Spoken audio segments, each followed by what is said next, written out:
नमस्कार साथियों, स्वागत है आपका आरएससीआईटी परीक्षाओं तथा सभी प्रतियोगी परीक्षाओं के लिए अति महत्वपूर्ण प्रश्नों की इस प्रश्नोत्तरी में।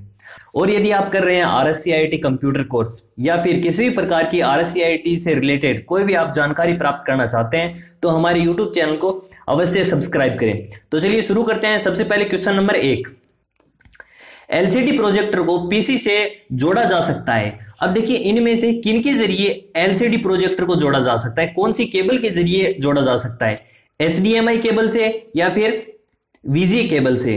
अगर अपन बात करें तो एचडीएमआई केबल होती कैसी, तो देखिए ये होती है अपनी HDMI cable.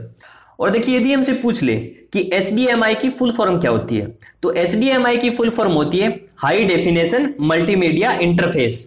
High definition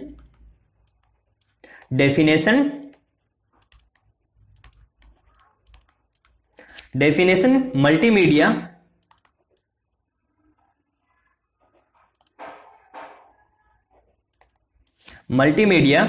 interface.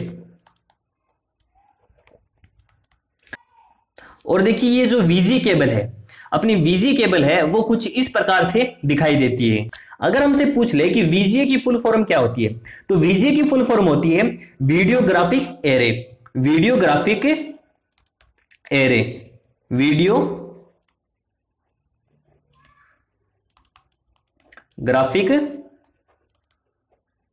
Array. तो अपना इसका क्वेश्चन का आंसर क्या था, तो जब भी एलसीडी प्रोजेक्टर को पीसी के साथ जोड़ते हैं तो अपन इन दोनों का यूज कर सकते हैं, एचडीएमआई केबल और वीजीए केबल का। आगे बढ़ते हैं, अगले क्वेश्चन की तरफ बढ़ते हैं। अपना अगला क्वेश्चन है एमएस आउटलुक 2010 की अकाउंटिंग सेटिंग में आप सेट कर सकते हैं। जब भी अपन मेल आईडी आउटलुक के साथ कनेक्ट करते हैं तो इनमें से किन की आवश्यकता होती है। तो देखिए सबसे पहले ये जान लेते हैं अपन कहां करते हैं। जब भी अपन आउटलुक ओपन करते हैं, ओपन करने के बाद अपन जब भी अपना अकाउंट ऐड करते हैं तो कुछ इस प्रकार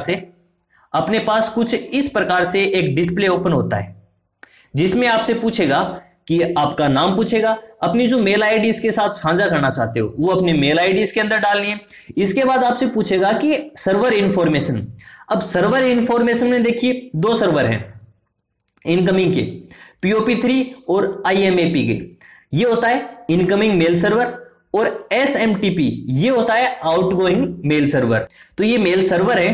तो अपन से क्या पूछ रहा है क्वेश्चन में, अपन से क्या पूछ रहा है कि अकाउंटिंग सेटिंग में किन की आवश्यकता होती है। तो अकाउंटिंग सेटिंग में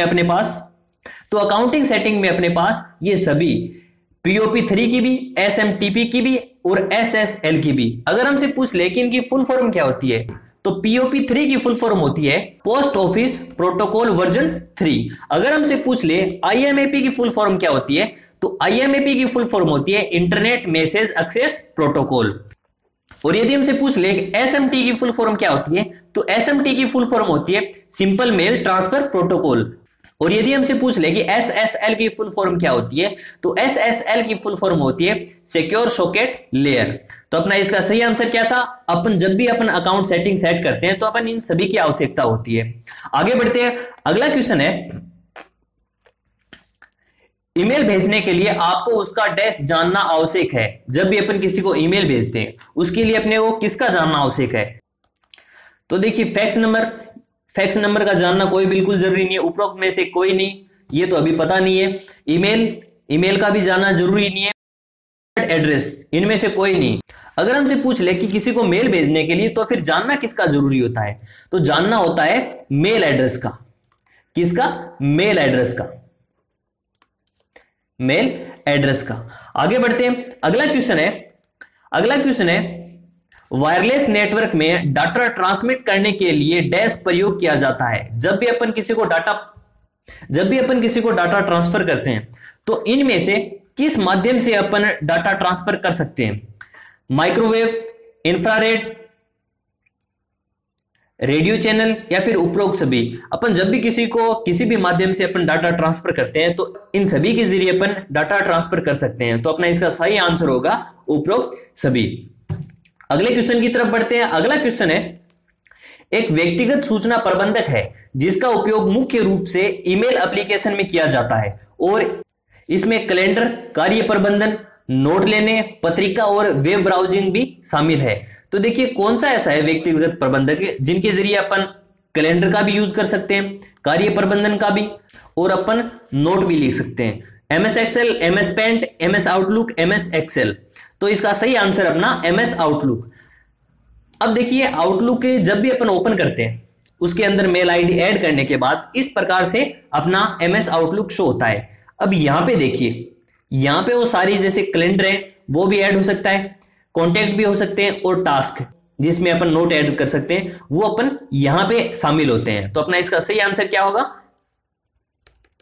तो अपना इसका सही आंसर क्या होगा? MS outlook. आगे बढ़ते हैं, अगले क्वेश्चन की तरफ बढ़ते हैं। विंडो 10 में सिस्टम रिस्टोर पॉइंट क्यों बनाया जाता है? विंडो 10 में restore point, system restore point का एक ऑप्शन है, वो क्यों बनाया गया है इनका? तो चलिए देखते हैं। इनका उपयोग पासवर्ड और उपयोगकर्ता खाते को सेट करने के लिए, सिस्टम में खराबी या सिस्टम क्रैश होने पर कंप्यूटर सिस्टम को रिकवर करने के लिए इसका इस्तेमाल किया जाता है। इसका उपयोग प्रोजेक्टर को आपके कंप्यूटर से जोड़ने के लिए किया जाता है। इसका उपयोग प्रेजेंटेशन बनाने के लिए किया जाता है।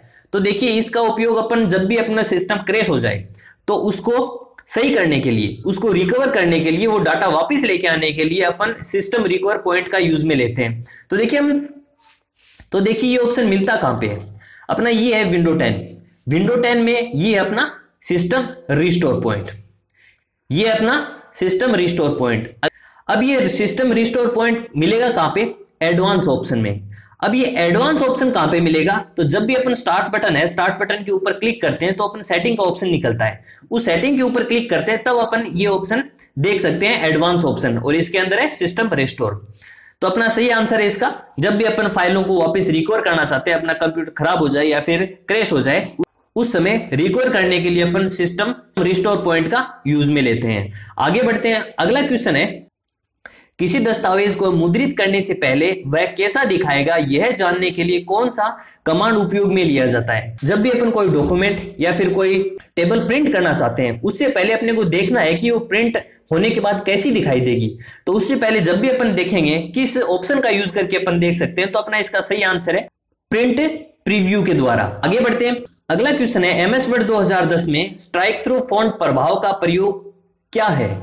अब देखिए स्ट्राइक थ्रू ऑप्शन क्या काम में लिया जाता है? यह चयनित पार्ट के ऊपर एक रेखा खींचता है, यह चयनित पार्ट के बीच से एक रेखा खींचता है, यह टेक्स्ट बेसलाइन के नीचे छोटे अक्षर बनाता है। तो अपना इसका सही आंसर क्या होगा? अपना इसका सही आंसर होगा यह चयनित पार्ट के बीच से एक रेखा खींचता है। जैसे अपने ये नाम लिख दिया। अब देखिए जब भी अपन स्ट्राइक थ्रू ऑप्शन का यूज में लेंगे तो इसके बीच से एक रेखा खींची जाएगी, जो जिसे अपन स्ट्राइक थ्रू कहते हैं। अगर अपन पास पूछ ले कि माइक्रोसॉफ्ट वर्ड में ये स्ट्राइक थ्रू ऑप्शन मिलेगा कहां पे, तो देखिए ये है होम टैब। अपने पास क्या है? ये है होम टैब। इस होम टैब के अंदर ये कुछ एक ऑप्शन है, इसके अंदर देखिए यहां पे ये है अपना स्ट्राइक थ्रो। अब यहां से अपन अपना स्ट्राइक थ्रो ऑप्शन का यूज ले सकते हैं। स्ट्राइक थ्रो,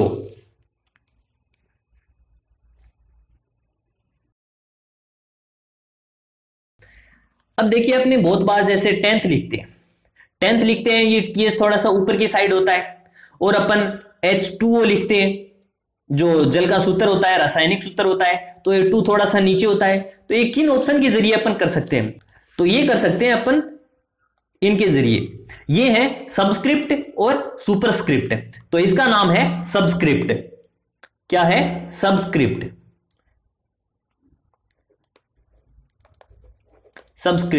अगर हमसे पूछ ले कि इसकी शॉर्टकट की क्या होती है, तो इसकी शॉर्टकट की होती है कंट्रोल के साथ जब भी अपन इक्वल प्रेस करेंगे तो ये ऑप्शन अपना एक्टिवेट हो जाएगा। अगर हमसे पूछ ले कि ये क्या है, ये है सुपरस्क्रिप्ट। क्या है? सुपरस्क्रिप्ट।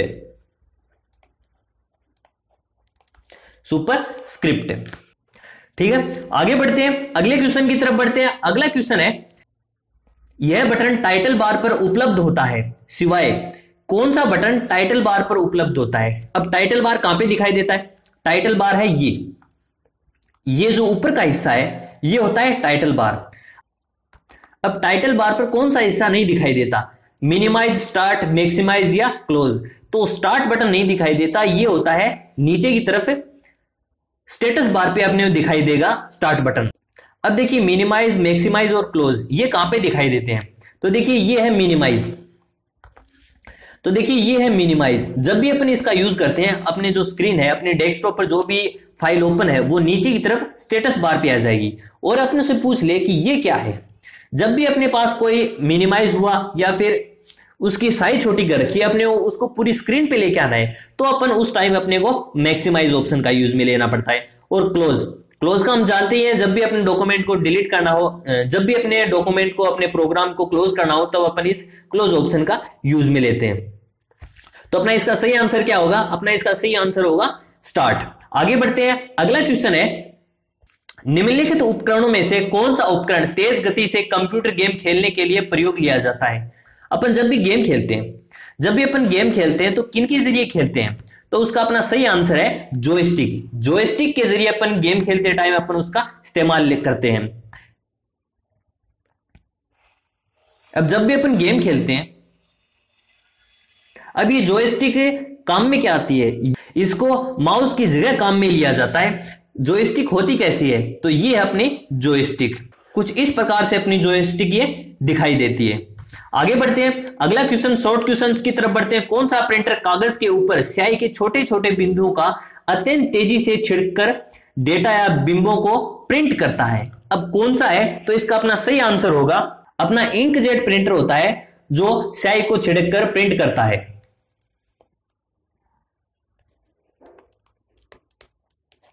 अब देखिए एक होता है लेजर प्रिंटर, तो लेजर प्रिंटर लेजर के जरिए अपना प्रिंट करता है और इंकजेट स्याही का छिड़काव करके करता है। तो आगे बढ़ते हैं, अगला क्वेश्चन है, किसी कंप्यूटर प्रणाली में हार्डवेयर और यूजर प्रोग्राम के मध्य डैश नाम की एक परत होती है।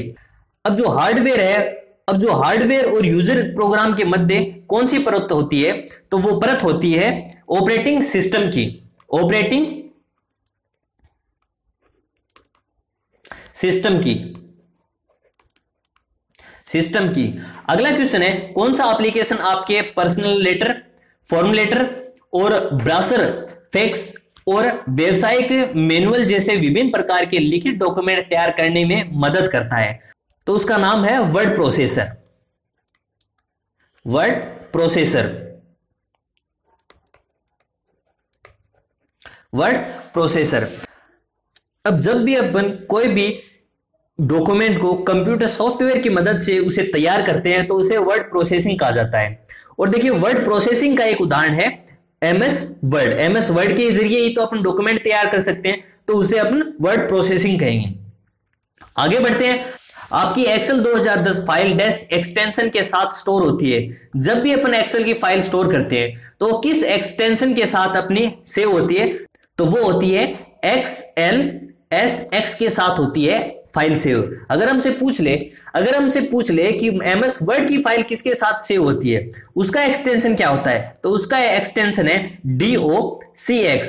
अगर हमसे पूछ ले कि पावर पॉइंट की किसके साथ एक्सटेंशन, तो अगर हमसे पूछ ले कि पावर पॉइंट की फाइल किस एक्सटेंशन के साथ सेव होती है, तो वो होती है PPTX। आगे बढ़ते हैं, एमएस पावर पॉइंट 2010 में डैश टेबल में बेसिक फॉर्मेट टूल होते हैं। अब बेसिक फॉर्मेट टूल किस टैब के अंदर होते हैं? किस टैब के अंदर होते हैं? वो होते हैं होम टैब के अंदर। अब देखिए होम टैब दिखाई कैसी देती है? तो अपना ये है पावर पॉइंट। जैसे अपन पावर पॉइंट ओपन करते हैं, सबसे पहले ऐसा डिस्प्ले शो होता है, तो ये है होम टैब और ये है अपनी होम टैब के सारे ऑप्शन जो बेसिक ऑप्शन होते हैं। आगे बढ़ते हैं, पिछली क्लास के रिवीजन की तरफ बढ़ते हैं। निम्नलिखित में से कौन सा साइबर थ्रेट के प्रकार हैं? तो साइबर थ्रेट के प्रकार कौन से हैं? Virus, Trojan horse, spyware. आगे बढ़ते हैं, अगला क्वेश्चन है, डैश नए मतदाता का पंजीकरण का आवेदन करने के लिए एक ऑनलाइन पोर्टल है। तो ऑनलाइन पोर्टल है NVSP। अगला क्वेश्चन है, वर्कशीट पर हॉरिजॉन्टल और वर्टिकल लाइनों को कहते हैं। तो हॉरिजॉन्टल और वर्टिकल लाइनों को कहते हैं ग्रिड लाइन। अगला क्वेश्चन है, कंप्यूटर में जाने वाले डेटा को कहा जाता है? कंप्यूटर में जाने वाले डेटा को क्या कहते हैं? कंप्यूटर में जाने वाले डाटा को इनपुट कहते हैं। अगला क्वेश्चन है, इनमें से कौन सा सुपर कंप्यूटर के रूप में नहीं जाना जाता? तो वो है डेल लैटिट्यूड को कंप्यूटर डेल लैटिट्यूड को सुपर कंप्यूटर के रूप में नहीं जाना जाता। अगला क्वेश्चन है, निम्नलिखित में से कौन सा सॉफ्टवेयर के दो प्रमुख प्रकार है? तो सॉफ्टवेयर के दो प्रमुख प्रकार हैं, सिस्टम सॉफ्टवेयर और एप्लीकेशन सॉफ्टवेयर। अगला क्वेश्चन है, ऐसी कौन सी मेमोरी है जिसका प्रयोग रैम द्वारा अधिक बार प्रयोग में आने वाली सूचनाओं को संग्रहित करने के लिए किया जाता है? तो वो है अपनी कैश मेमोरी। अगला क्वेश्चन है, एक ऑप्टिकल इनपुट डिवाइस जो पेपर मीडिया पर बने पेंसिल के निशानों को स्कैन करता है और पढ़ता है, तो कौन करता है? वो करता है OMR। अगला क्वेश्चन है, यह फोल्डर आपके द्वारा डिलीट की गई फाइलों और फोल्डर को स्टोर करता है, तो कौन करता है? वो करता है रिसाइकल बिन। आगे बढ़ते हैं, दर्शाए गए चित्र में खाली स्थान को भरें। तो दर्शाया गया चित्र ये है और खाली स्थान ये है, तो इसका सही आंसर है अपना टास्क बार। आगे बढ़ते हैं, अगला क्वेश्चन है, मॉनिटर पर नजर आने वाले आउटपुट को मॉनिटर पर नजर आने वाले आउटपुट को कहा जाता है? तो मॉनिटर पर नजर आने वाले आउटपुट को कहा जाता है सॉफ्ट कॉपी। आगे बढ़ते हैं, Windows 7, window Vista, window 7, window XP, Linux, Unix के उदाहरण हैं। तो ये है ऑपरेटिंग सिस्टम के।